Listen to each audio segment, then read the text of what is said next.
White Friday, 1916. The world's deadliest avalanche happened during World War I. So let's get right into it. The deadliest avalanche in history occurred at the worst possible time in the worst possible place. A powerful avalanche killed hundreds of Austrian and Italian soldiers near Italy's Mount Marmolada on December 13th, 1916, in the middle of World War I. Over the next several weeks, more avalanches in the Alps killed an estimated 10,000 Austrian and Italian soldiers, fighting nature as well as each other. Some claim the avalanches were purposely triggered by the militaries against their enemies, but we'll never know for sure. World War I began in 1914 with the assassination of Austrian Archduke Franz Ferdinand in Sarajevo by a teenage Serbian. European nations stood by their old allegiances and declared war on each other, Austria, Hungary, and Germany against Russia, France, and Britain. Italy, on the other hand, did not join the war right away.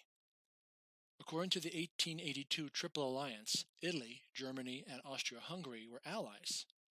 However, the terms allowed Italy to remain neutral, at least at the beginning of the war.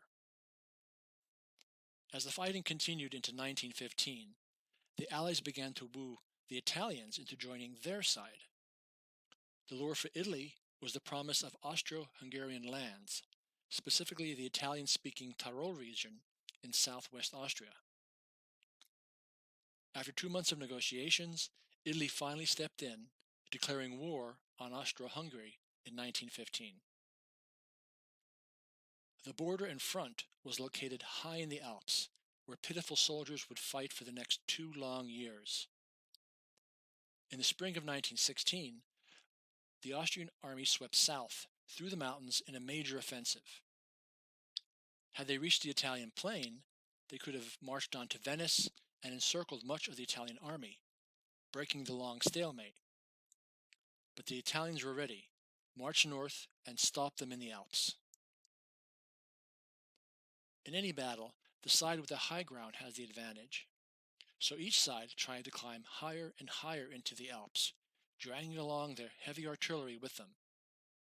Our armies climbed as high as they could and then dug in. Tunnels were blasted into the glaciers and mountainsides, while barracks were built to protect soldiers from the freezing cold at high altitude. An estimated 600,000 Italians and 400,000 Austrians would die in the Alpine front during the war, many in fierce battles along the Isonzo River. But the front zigzagged for 400 miles, nearly as long as the French-Belgium front with Germany, mostly in rugged mountains where the fighting was hellish as the trenches. Many armies had marched through these high Alpine passes, going back to Roman days. But never had the mountains themselves been the battlefield, or the fighting at a modern scale, with fearsome new weapons up there on the roof of the world. So bloody battles raged amidst the cold, snowy mountains of Tyrol. The conditions were often worse than the actual battles. This was certainly true in December 1916, when freakishly heavy snowfall in the Alps created conditions ripe for avalanches. While the freezing cold and enemy fire were obvious dangers, even more deadly were the heavy snow-packed peaks lying just above their heads. The hundreds of Austro-Hungarian troops stationed in the barracks near the Grand Post summit of Mount Marmolada were in particular danger. The camp was well placed to protect it from Italian attack, but was unfortunately situated directly under a steep mountainside of unstable snow. The Kaiserschützen barracks were built at about 11,000 feet in August 1916 to house the 1st Battalion Imperial Rifle Regiment. The location on a rock cliff was well situated to protect it from Italian mortar fire. They were now in one of the most beautiful places on Earth and one of the most deadly. The winter of 1916 and 17 saw the heaviest alpine snowfall of the 20th century.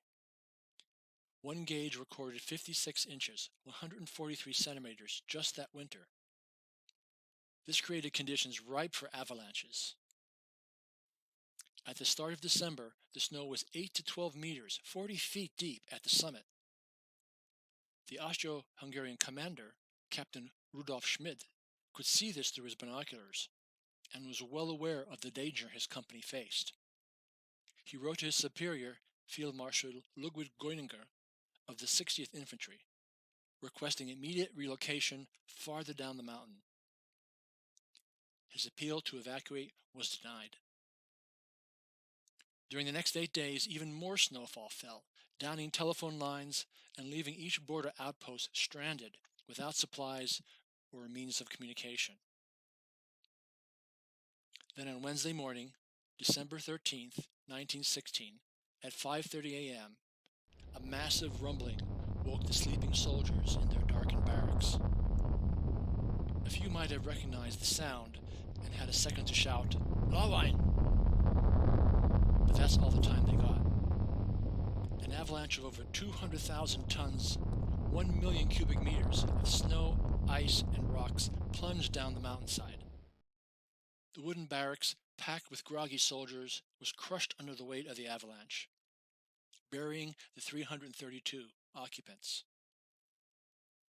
229 were Kaiserschützen Mountain Infantry, and 102 were a Bosnian support column. Only a fraction were pulled to safety. The other 270 were buried alive. Only 40 bodies were ever recovered. Among the survivors was a dazed Captain Schmid, who escaped with injuries. The night of December 13th was just as bad, but for the other side. A second avalanche struck an Italian division of the 7th Alpini, overrunning their mountain barracks just to the south, killing hundreds as well. December 13th marked St. Lucia, a religious holiday for Italian Catholics. The Italians would call the disastrous day the Valanga Grande, la Santa Lucia Nera, St. Lucy's Day. All throughout December 19, the explosions from tunnel building and artillery fire took its toll, causing numerous other avalanches, both large and small. According to some reports, both sides deliberately fired shells into the weakening snowpacks above each other in an attempt to bury their enemy. Entire regiments were lost in an instant. The bodies of some victims weren't found until the spring thaw. A complete estimate of the number of casualties from December 1916 is not possible. Historical records suggest at least 2,000 Italians and Austrians died that month between the soldiers and civilians.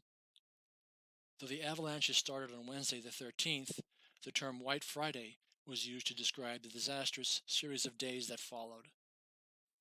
The best estimate is that between 9,000 and 10,000 soldiers died by the end of the winter due to avalanches.